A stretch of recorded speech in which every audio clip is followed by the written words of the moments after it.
everybody. Welcome back. Yes, it's been a while. I have a personal life that does involve diving and not recording. I can't take my microphone underwater. If you invent that, please let me know. I am your host, the Little Mermaid, and I have a special guest today, a local scuba diving badass who's trying to get me into CCR.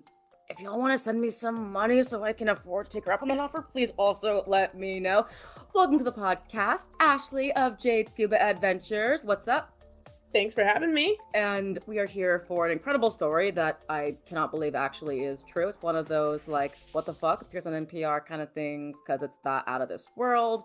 And we'll get to that in a minute. But first, as is classic on the podcast, we're going to start with conditions for local divers.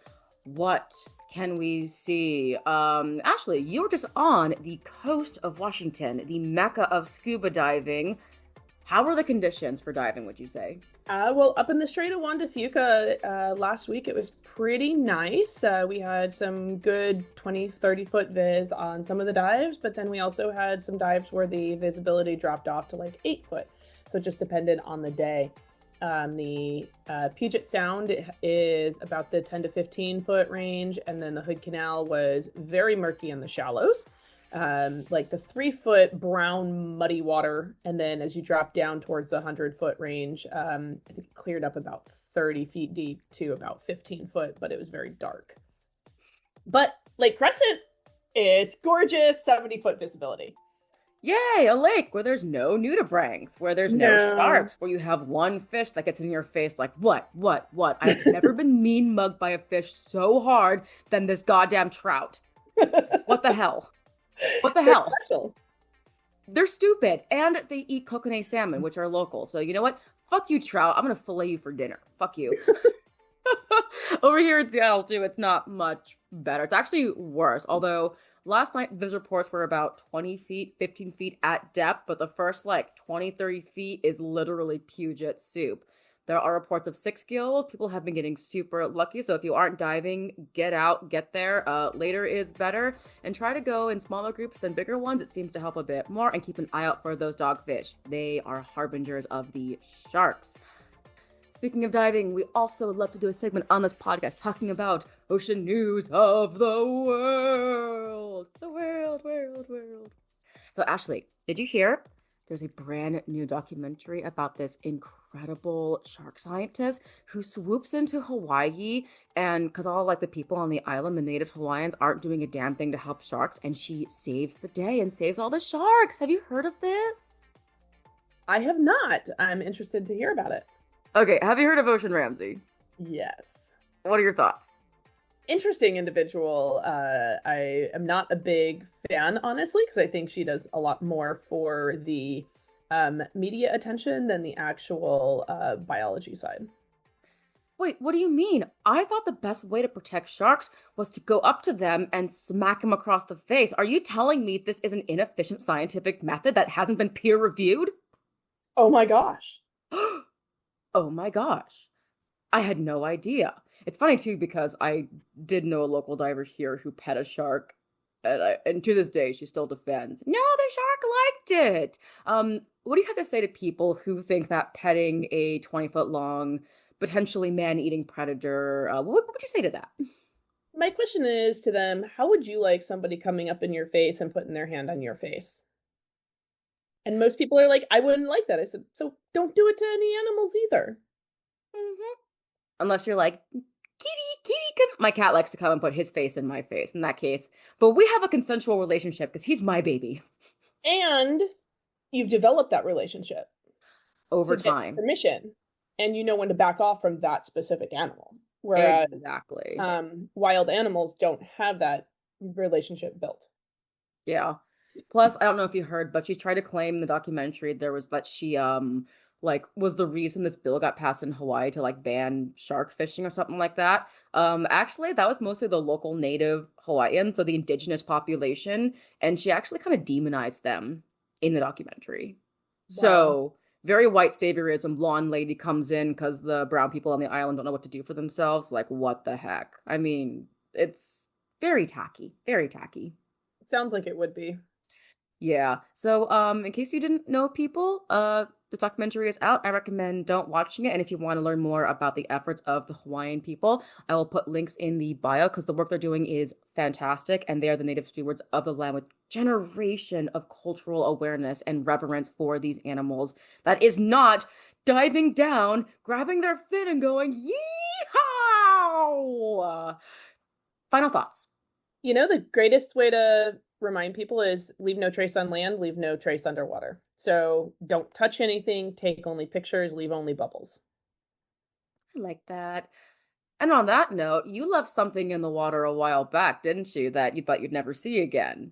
But maybe you didn't see it again. You. Okay, spoiler alert. Sorry. Okay, it's Yeah, fine. it happened. So back on December 27th of 2024, so just over 6 months ago now, my husband and friend and I were diving at Scenic Beach in the Hood Canal. And during the dive, we realized that the camera was no longer attached to us. And we tried to search for it, and no luck, we didn't find it. Well, fast forward to June 22nd. Hi, my name is and I was calling from a beach in Alaska. Just happened to find one of your guys' cameras floated up on the beach. Give me a call back. Thanks. Alaska, as Yeah. in like there, like over there, like not like Like across. way north and way west, How many miles did that camera travel? somewhere around 800 miles. And it didn't sink. It did not sink. Or maybe it did sink, but then it came back up. I think it floated. So its base plate, where it connects to the tray, has fallen off, and that was before this dive. So we knew that. That's why it's not on a tray. But it was not on here. So the camera itself in the housing sealed up is just positively buoyant enough to make its way to the surface. How did this happen, do you think? Well, I mean, first of all, the zip tie is still on here, interestingly enough, which is where we put the double ender too. And it came off the double ender during the dive. Double So enders. use bolt snaps where it's fully connected and can't be separated is my recommendation for that to start with. Or have it connected in multiple places with 2 different double enders, for example. Aside from that, like it had to make its way from the bottom of the water. So we were diving between 20 and 80 feet deep that day on scooters at Scenic Beach to go find the sea whips. And so it made its way up to the surface, and then it had to float north to get out of the Hood Canal, which means it had to make it through the 2 sections of the Hood Canal Bridge or make it that are open for boating traffic, and then to get out of that canal area to start with. Then it had to get through the Strait of Juan de Fuca to travel west with the currents and tides to get out to the Pacific Ocean. And then it had to get into the currents to head north along the coast, past British Columbia and into Alaska. So it made its way all the way to Gravina Island, but he found it on the beach on the south end of Gravina Island in Alaska, about 800 miles away. When I got this phone call, I had to play the voicemail for Jake and say, can you believe what this is saying? I think we might be getting our camera back. It's been 6 months. Jesus. And yep, it came back. We got the package. It really did happen. And we just got it back 1 week ago. The camera is in pretty much perfect condition. It was still sealed. There's no water intrusion into the housing.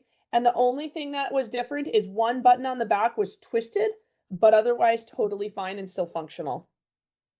Okay, first question. What is the brand of this camera housing? 'Cause apparently it's rock solid and I should buy it. So it's a Olympus waterproof housing, and it has a really important word right here that you may not be able to see easily. It Tough. says tough. Hmm. So it is for the TG series cameras, which is the Tough series. Clearly, they actually created it, Ashley and Jake Tough, which is impressive. Oh, by the way, this is So not sponsored by Olympus TG, but Olympus, if you want to sponsor me, apparently your gear is fucking good. give you an idea, that's the dry inside of the housing. It really did come back in one piece. And the camera, I haven't done anything to it other than take it out of the housing. Still in perfect condition. But one thing I will show you that is what saved our day is what I have right here on the housing. Can you see that? Jade Scuba Adventures. Yeah, so we put stickers, and because I'm special, I put one on each side of the housing apparently. So the way the camera got back to me was because when he saw it on the beach, he saw the sticker and called the phone number on the sticker. So can you imagine like finding something in Alaska that belongs to somebody in Washington, first of all?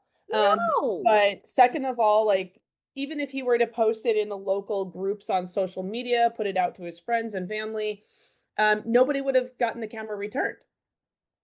So because we put stickers on our stuff with not just our name, but our name and phone number, the individual is able to contact us and get it back to us. So the lesson here is double enders can't be trusted. Don't use them. They're garbage. Throw them in the fucking trash because they lose your shit. Not entirely. Most so often, double enders are pretty good, but a single zip tie can slip through apparently just a little bit easier than like a larger metal clip and things like that can. So if you have a bigger, more important piece of equipment, use a cave line tie and use a bolt snap instead, because that whole thing of if it's important to you and needs to stay connected, keep it connected. But using double enders on things like your DSMB, your backup mask in your pockets, things like that are completely reasonable because you've got them in a pocket, first of all, and then you've got them connected inside the pocket. Holy shit. Yeah. Yeah. So I think the biggest lesson here is just label your stuff. Like I have both the housing labeled, I have the camera labeled as well. And I just get little stickers made with the name and phone number on it. And I just have a whole roll of them for me to just slap on everything I own, from my tanks, put it on your regulators, put it on everything you can imagine. I've accidentally left 2 stage bottles with rags at a beach before, and they called me because of the stickers as well. Fortunately, that was local. So you could easily say that these, stickers that probably cost me 5 cents each when I buy them, has saved me somewhere around $3,000 to $4,000 of equipment lost. Yeah, I need one for my camera, except my camera's not positively buoyant. Oh shit, I need to find some more floaties. But even with that, divers find it underwater. They want to return it. So if you have a way for them to get in touch with you, they're going to do that most likely. I have noticed that I've lost 2 things underwater. I have lost like a little like my thin metal stick that I use to like look for bottles during cleanups, and that was returned to me because I happened to be like, yo, I lost this, here's what it looks like, and someone's like, oh, I found it, and my snoot came off a double ender. Mm-hmm. And then someone found it, and I'm just, what? Also, that's the second time double enders have failed for you and for me. And then one time, I had a backup strobe on double ender, and it came off too. So really, the true lesson is don't trust double enders. With your expensive equipment. No, with your life. Don't trust them with your life. Okay, I have to ask. Did you look at the pictures, and by any chance, did a random shark happen to get a hold of the camera and take a bunch of selfies while it was floating around? Please tell me you have some amazing pictures. I would love to say yes, but the only picture on here is the pre-dive one of the beach at Scenic Beach, sadly. Yeah, there was nothing else on here at all, sadly. Oh, I take that back. There was a Viz sticker on it as the test shot in the shop before leaving. But no, we did not get any fun sharks stealing our camera, or I can only imagine like the camera went on the journey I want to go on. It dodged boats, it dodged whales, it dodged storms and porpoises and downwelling currents and crazy like conditions. I don't even want to think what that camera has been through. Right? And are you planning on using it in the future? Oh, heck yeah. That sucker, like, I am planning on sending the story to Olympus. But also I want to share it with like everybody else I know because yeah, we just got our camera back and now we can totally go use it because it's completely functional. Like even before he returned it to us, he said he plugged it in to see and everything worked and he was really shocked. I'm really shocked. So the takeaway here is don't trust double enders because they're the little gremlins that want to lose all your shit. Olympus TG, Olympus Tough, legit works and is awesome. I'm really fucking impressed. And label your shit. Yeah. Yeah. Label all your shit. Yes. Labeling your stuff with your name and phone number, not just your name, is super valuable. Nah, I want to have a name brand so that people just know me by name. That'd be lovely. But until you're known worldwide by name, add your phone number to it. An area code. Thank you so much for telling your story, Ashley, coming on the podcast. Absolutely. My pleasure. Thanks for having me today. All right, let's go dive. We got side mount to do. Let's get out of here. Let's do it.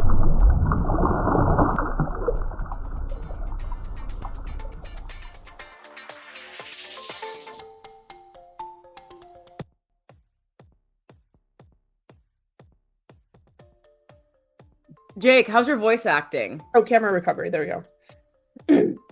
Jake, how's your voice acting? Jake. I got it. Okay.